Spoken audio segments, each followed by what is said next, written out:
Hello and welcome to Stitches and Slapdashery, Slowvember, day 20.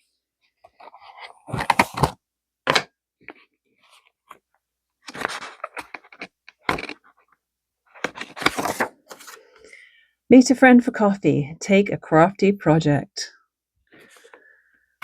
As it happens, this is the perfect day for this one because it's a day off and I had a spontaneous invitation from two friends this morning to meet them for coffee in town. And so I have put together a little kit so that I can do some slow stitching while I'm with them. You'll remember this scroll that I recently finished, and the intention is to give this to a friend of mine. Now, she is of Danish descent, so I think she's going to like the little gnomes or tomten on the edge there. And so I thought I would make a little 3D tree that also had gnomes on. So I looked through the Christmas fabric I had and put together this little kit today to take out with me. Since I made this needle roll, needle case, whatever you want to call it, I haven't really used it. It's been sitting in a drawer. I used this lovely upholstery fabric with sewing themed pictures on it. And I'm finally putting it to good use. Before I open it and show you what's inside, let me just show you what I did first. So I was thinking of a 3D tree, something that looks kind of soft and fuzzy, not something hard and rigid. Just a cone shape. And when I was having that crafting day with friends last week, let me just grab that one I made before.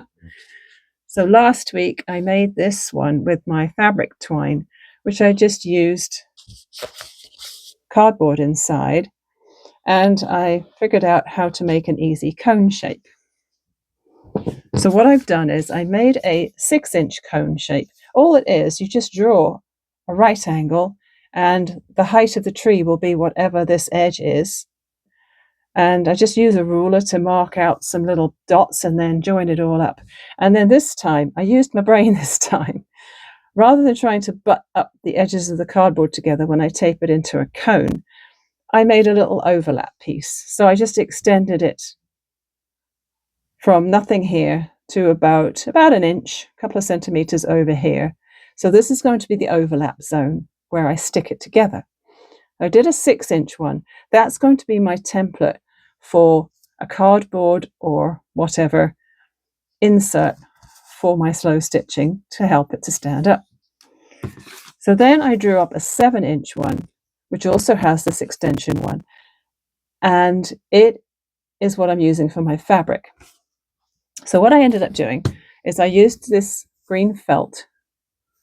It's just cheapy synthetic felt. And I cut a piece using the 7-inch template. And then I went looking in my scrap bag. Oh, it's all getting stuck together here. So what I did was, there's my felt. And then I covered it in this lovely, bright, Christmassy fabric as a background.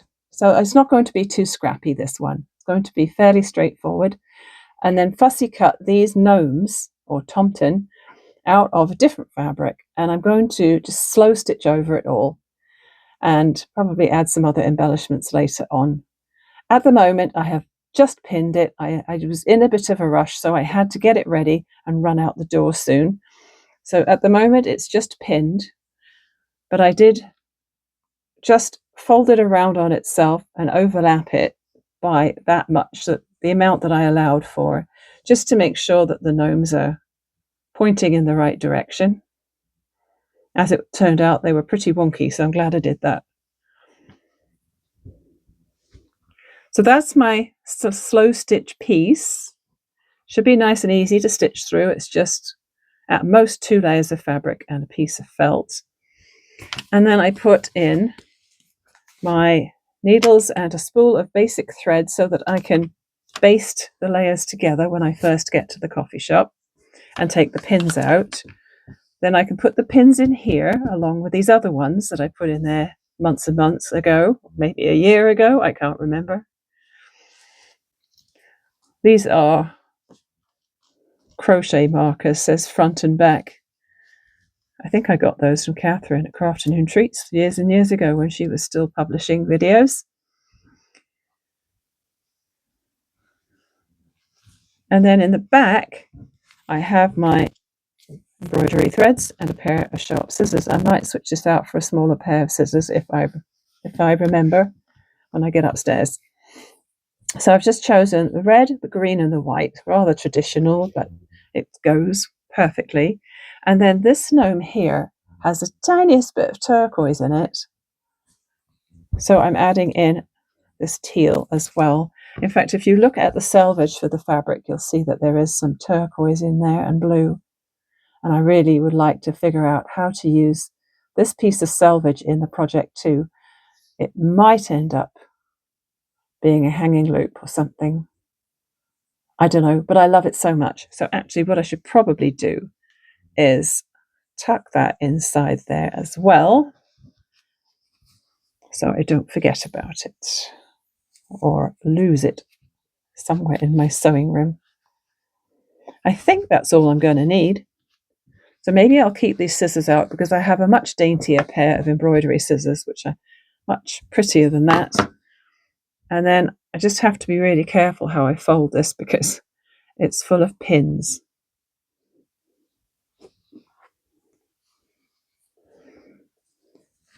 And I'm just going to put that in there. And then the felt will stop it from sliding out.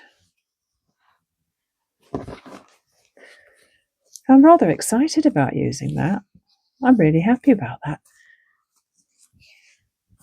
And I'll take that out with me shortly.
I'm back home. I had a lovely coffee with my friends and we had a nice walk along the waterfront. I got some footage of that, so you probably will have already seen that. It's a very dull day, very cloudy. I was driving home, 3:25. I was driving home and some of the street lights were on and I had my car's lights on too, and a lot of other people had their lights on. 3:25 in the afternoon. Crazy, hey? This thing worked brilliantly. I am very pleased that I took it like this. It worked out fantastic. So while I was there, in between talking and drinking coffee and having a very nice lemon bar, I did this. So all of these long basting stitches will end up coming out. And then my green obviously is going to stay in. So far, all I've had time for is to go around the edge, just to hold it all together, and just do 3 little snowflakes in green. That took me quite some time just to do that. So I have a little time before I need to start cooking dinner. So I'm going to do a little bit more. I'm just picking random snowflakes to embroider over. I don't want to cover too many of them up because they're really cute. But yeah, just going to add a little bit more green to this for now. I never really have much of a plan when it comes to stitching this sort of thing. I just go where the mood takes me. And you don't need to use fancy stitches either. That's what's so nice and relaxing about this. It doesn't have to be technically brilliant. Oh, croaking. I did have some water, but I'm croaking already. All it has to be is relaxing. If it looks pretty, that's a bonus. And really, how could it not? Because, nice fabric. Lovely colours of embroidery thread. Can't really go wrong, can you?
So I don't know if you noticed, but in the footage from my walk earlier, looking across the lake to the mountains, there's actually snow on the tops of the mountains now. It's coming down gradually. We haven't had any at lake level yet. I'm sure that my son saw some today, though. He was doing, or is doing, a round trip to Vancouver. So that's quite a lot of driving, and I'm sure he has had to deal with some interesting conditions.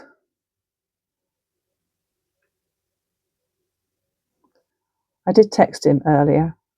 I like to check in with my kids, especially when they're out of town, just to make sure they're doing all right. I'm sure you can understand that.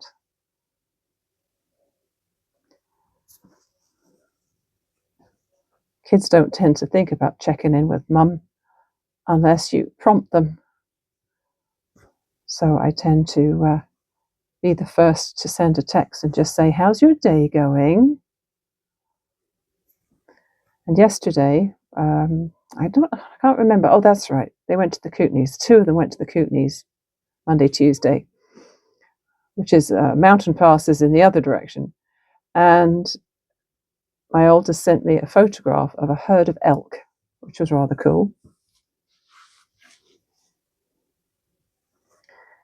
If I remember, I might go back and put some French knots around some of these spiky snowflakes that I'm embroidering. So what's nice about this, I've got somewhere safe to put my needle. Or even if it's not safer than the table, at least I can see it more easily. Or I could just like put it in here or put it in here, and then I'm less likely to lose it.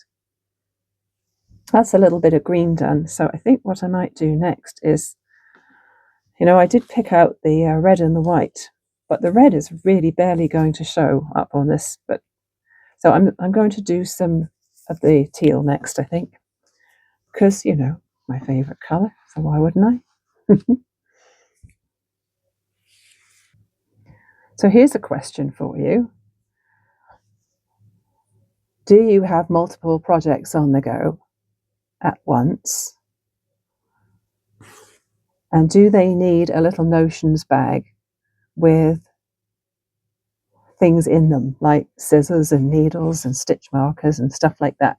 And do you have more than one little notions bag so that you can put one in each project bag? I've often thought about how useful that would be, but I haven't actually done it yet.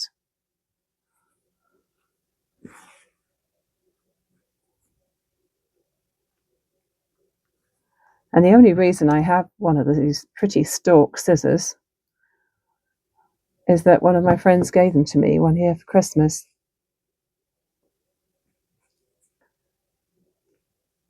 That one's a little wonky. Never mind. I'll have to French knot that end there where I was a bit short. So I think it would be really handy to have maybe 4 notions pouches. And that way you could have one for your crochet project, one for your slow stitching project. Like, especially if you tend to go out and about. If you're just going to be doing it all at home, then I suppose it doesn't really matter. But over the years, I have done a heck of a lot of knitting and crochet in public while the kids were doing some sort of activity where I was sitting on the sidelines or whatever.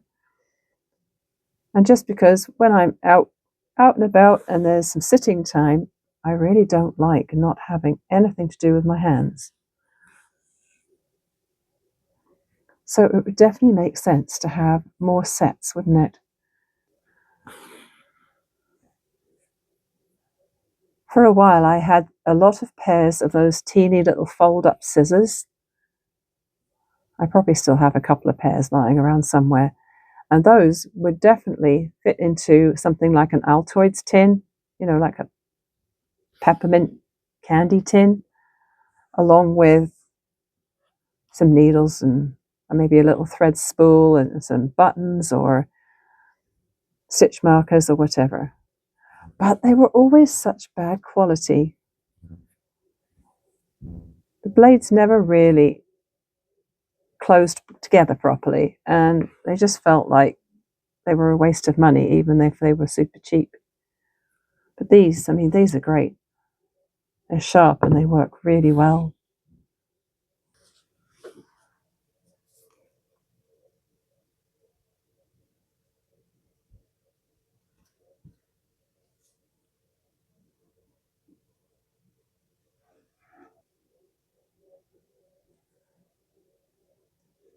I obviously won't be using the red thread to go over any of the snowflakes because it'll just make them disappear into the background.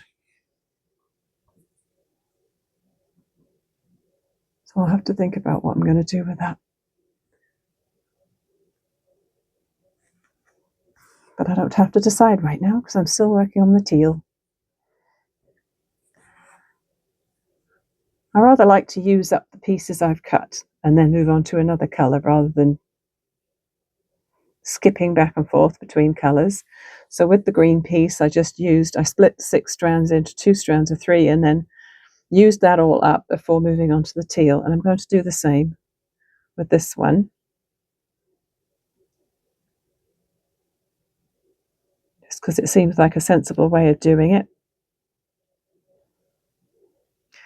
I'm not sure which edge is going to fold over which, so I'm just going to fill in all the way to the edges and I might lose a little bit of fancy stitching at some point, or not so fancy stitching.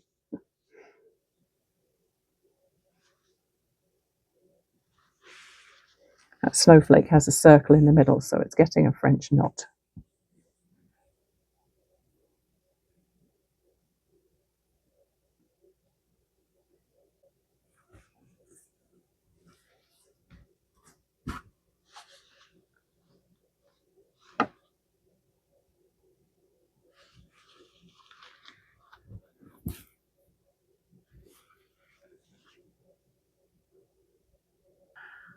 I have to say, it's been a pretty heavenly day so far. Sleeping in a bit, having a cup of tea in bed before I got started on my day, getting an invitation to go and have coffee with friends. And I'm really having to maximize my friend time right now because 2 of my friend group are out of the country for quite a lot of the winter. So I have to get to see them when I can. I'll miss them when they're gone. And then, yeah, getting another slow stitching project started. Awesome. I've got almost all of my steps for the day.